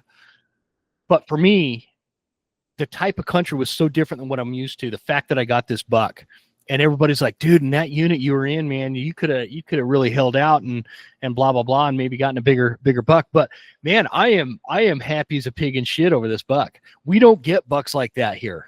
We just don't get mule. They grow different in Wyoming. I don't know what the hell the deal is. Look at that thing in the background. That one there, that's a 3x3 that I hunted 14 days with a recurve, didn't kill one, came out, hiked back in 9, 10, 12 miles, whatever it was, hunted 2 days and killed that. It's old. It's 8 or 9 years old, whatever the age of that, but it's a 3x3. That is not a trophy in most people's opinion, but I almost fucking died killing that thing, and I will never forget that hunt. And so I get to help people do that, when I'm guiding, right? And teach them along the way. So I feel like with the name Aron Snyder, you should be able to charge a little bit more to take people out, but I know what you're saying. Yeah, it's weird when people show up. This happened last year. People show up to camp and they're like, Aron Snyder's guiding us.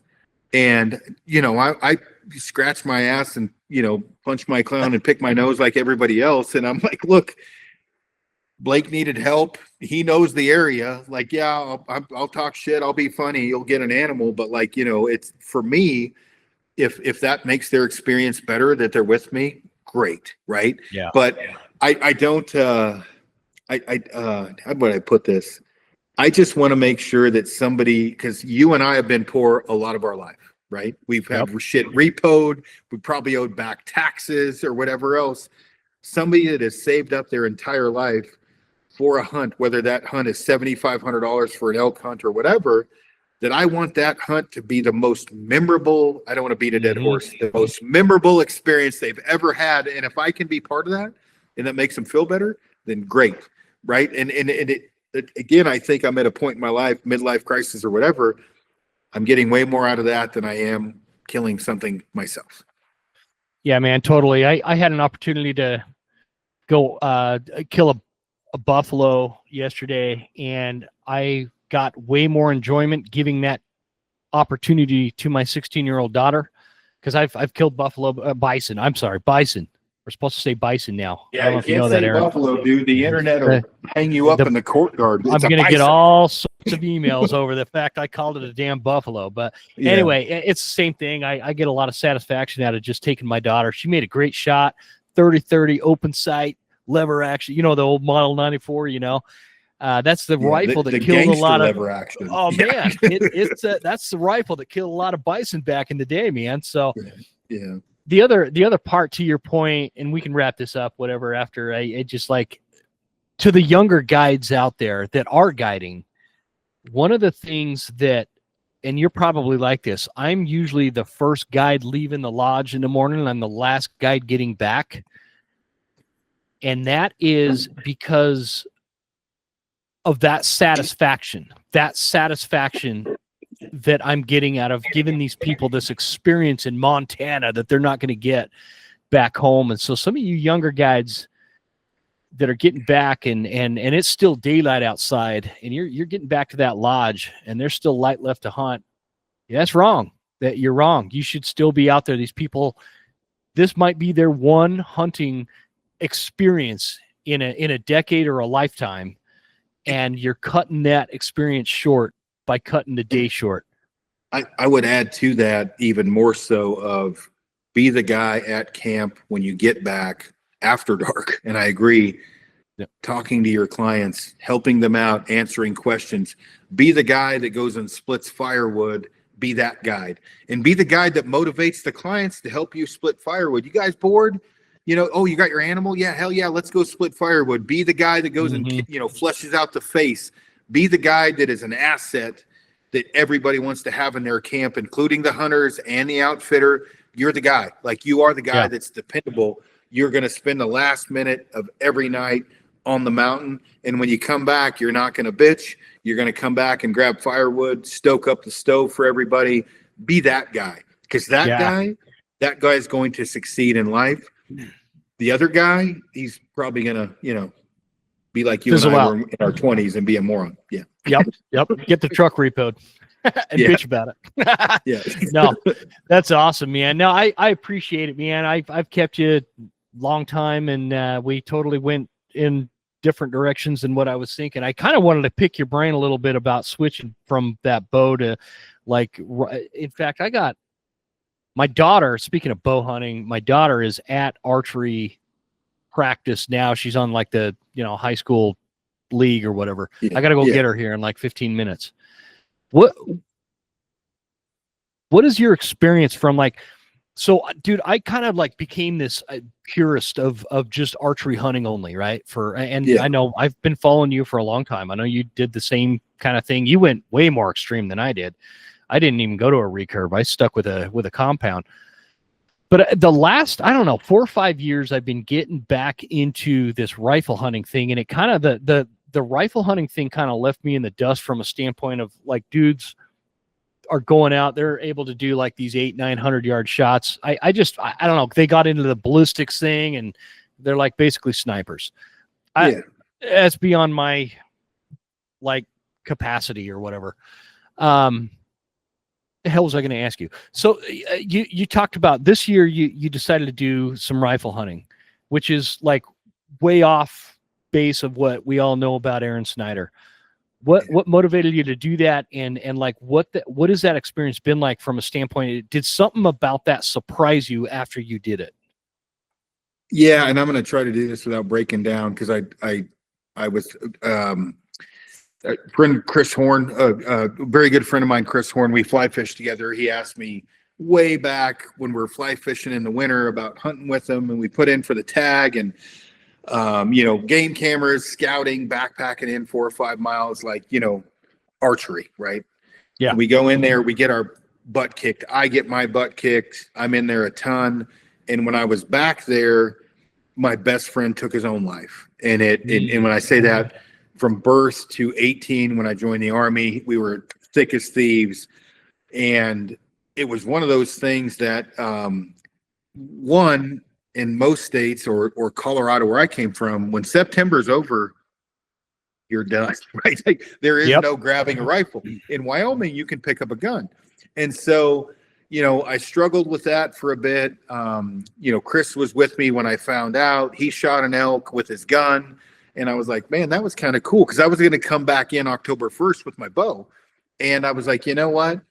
Justin and I, when we were kids, we gun hunted. I'm going to go back in solo, backpack in the 5-6 miles, and kind of hunt for me and him. You know what I mean? Like back when we were kids.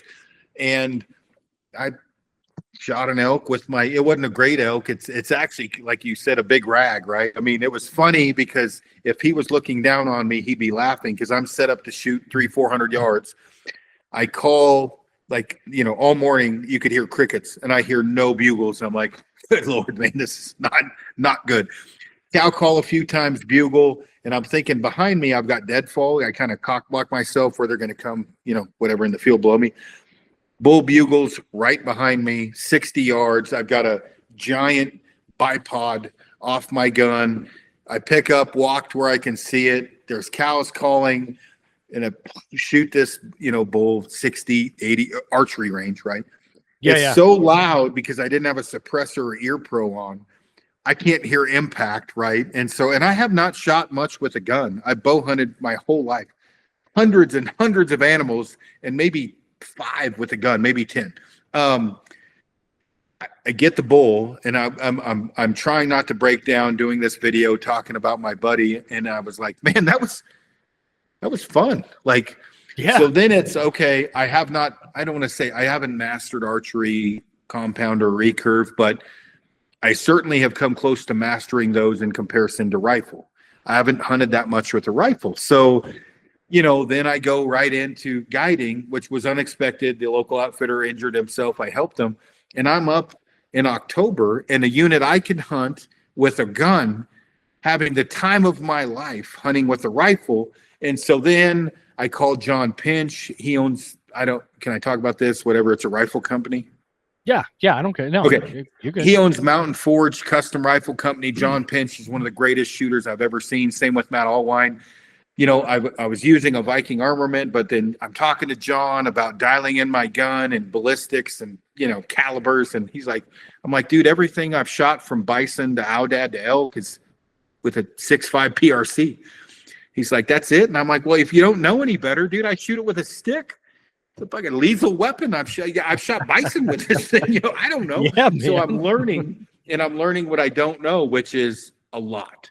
And so that was very exciting for me, to where this year I'm probably going to hunt a lot more with a rifle than I have in years past, because I haven't done it. I've lived for, since 1995, basically hunting with a bow. I haven't got to hunt that much. I'm not saying I'm not going to hunt nothing with a bow, right? But it's something new that I can work on. I've got a 1,000-yard, that's an 800-yard range at my house. It's something to play with. It keeps my brain busy because it's like running around all over. And if I have to tune another bow, I might stab myself in the eye with a fork. I've tuned thousands of bows. I've never learned from ground up with a rifle, not the proper way or whatever. So it's just new to me. So I don't know if that answered your question. No, absolutely. No, I think that the learning side of it is what has been my draw too, because you were in the service. I was in the service. When I was in the service, man, my life was a rifle. My life was my rifle. I mean, I fucking slept with it in my sleeping bag, and I carried it all around the world. So it's different though, because it's an M6 totally. Or not an M6. Well, it's you got a peep sight, right? You and I weren't tier 1, right? We were in a line unit. You've got a front sight, rear sight, 2 peepholes, folds over. You got to have it with you all the time, but it's not the same with the technology nowadays. It's totally insane. Different. That's what that's what I was getting at, is dude, that. So the old M16A2 service rifle, that's what I carried. There was no scopes. There was no nothing. It was just, it's so different now with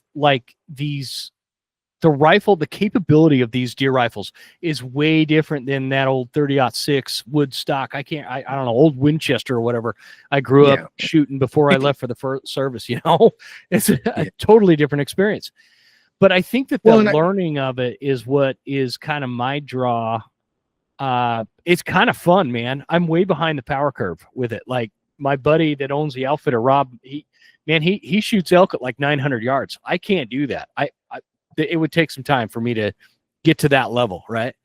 And I was just on the phone with Pinch today talking about my build, right? Whatever. Uh-huh. And and thank God you're probably the same way. I can shoot, right? I don't have any issue pulling I don't have target panic. I don't have recoil sensitivity. I mean, I can shoot. I got good hand-eye coordination. Target acquisition is not a problem. But the first time we married up my scope and shot it through the Garmin chronograph, and then married it up to my Swirl binos or SIGs or loopholes or whatever, I have no idea what I'm doing. Right? I'm like, dude, help me out.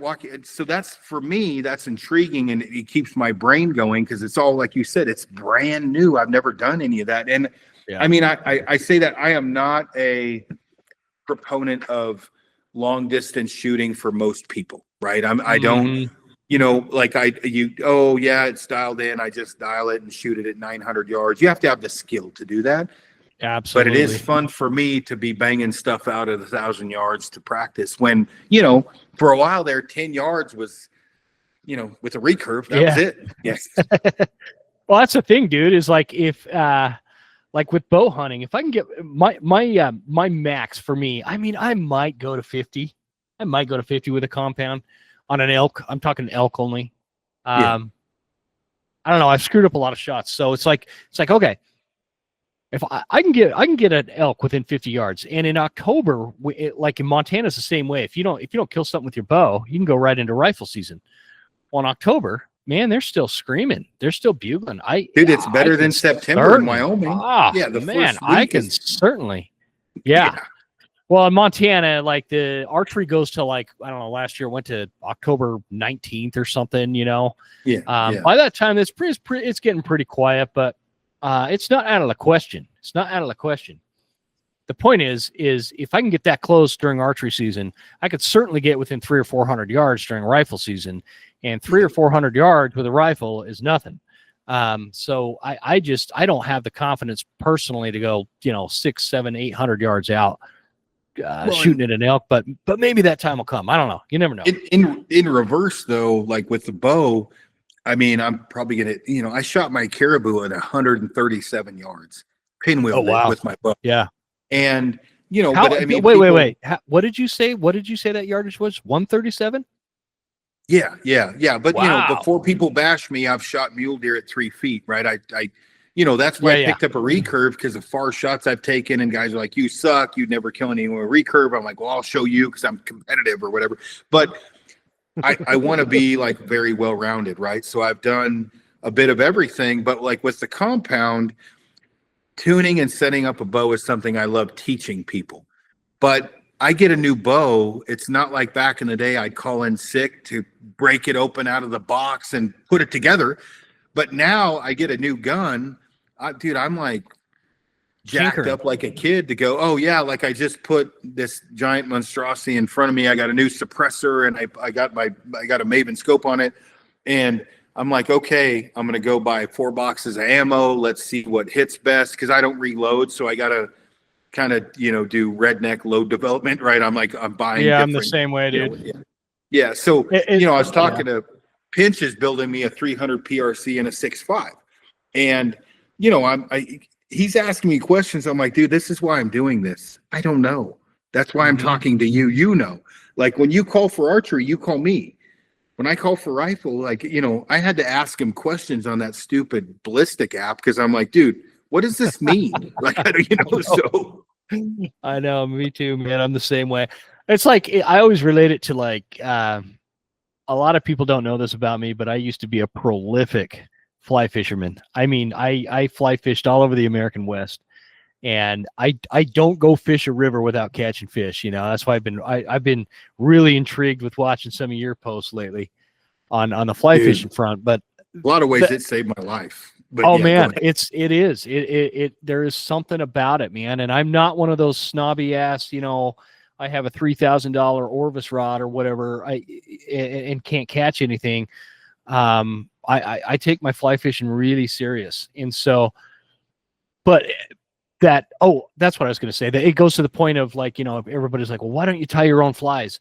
Man, I'm not that technical. I don't have that kind of patience. I just go buy the flies, and I can go buy a fly at Walmart and catch fish. I can tell you, all of my friends that tie flies, the whole facade that it's cheaper have said, no, It is not Yeah. cheaper. You not will not cheaper. save any money, because they were telling me, like, in the winter, because I do, like, nobody make fun of me, I do jigsaw puzzles in the winter when I'm bored, and tie flies, and I'm like, look, putting a jigsaw puzzle together compared to tying a fly, in my opinion, is a lot different. I can leave that jigsaw puzzle for a week and come back to it and be happy, right? Yeah. What am I going to tie half a fly and then, fish with it three? I mean, it's just not my, and I don't want feathers and shit laying all over my house. And so I agree with you. Like, when I kind of engulfed myself into fly fishing, everybody was like, you got to tie flies. And I'm like, I tried it 20 years ago. I've got ADD. It's not, let me tie a shit when I could buy a better one, That's it. That's why I don't reload either. I don't have same. that kind of attention span to sit there and do that kind of shit. I'd rather go to Murdoch's, buy a box of rounds, and I'll go shoot those. And I've never had a problem killing stuff with them. So, I get it. And I'll get emails over that. Well, dude, I got to go grab my daughter, but what was that? I was going to say, I was going to bring up fly fishing, but I did not know how addicted I would become to that.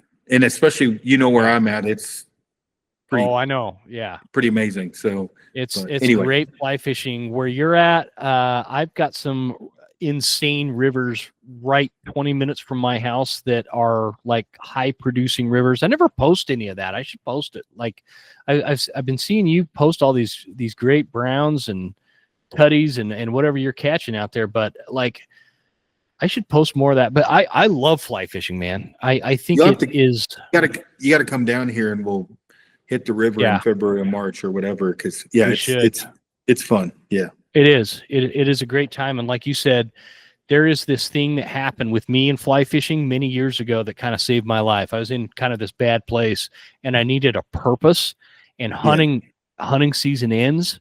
Fly fishing season didn't end back then.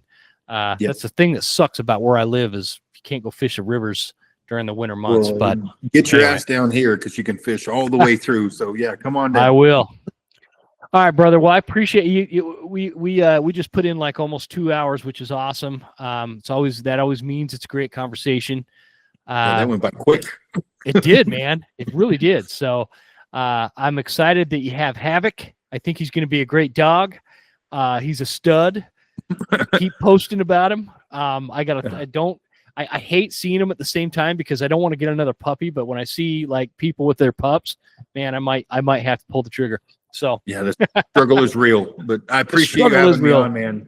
Yeah, thank you, brother. Dude. It's been we'll have fun. to do it again sometime. Yeah, man, I appreciate it. I'd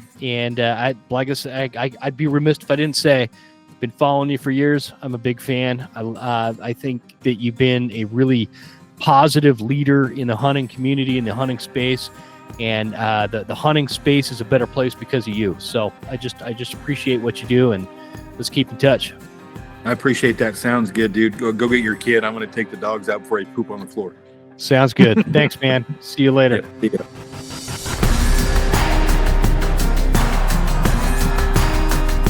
You made it.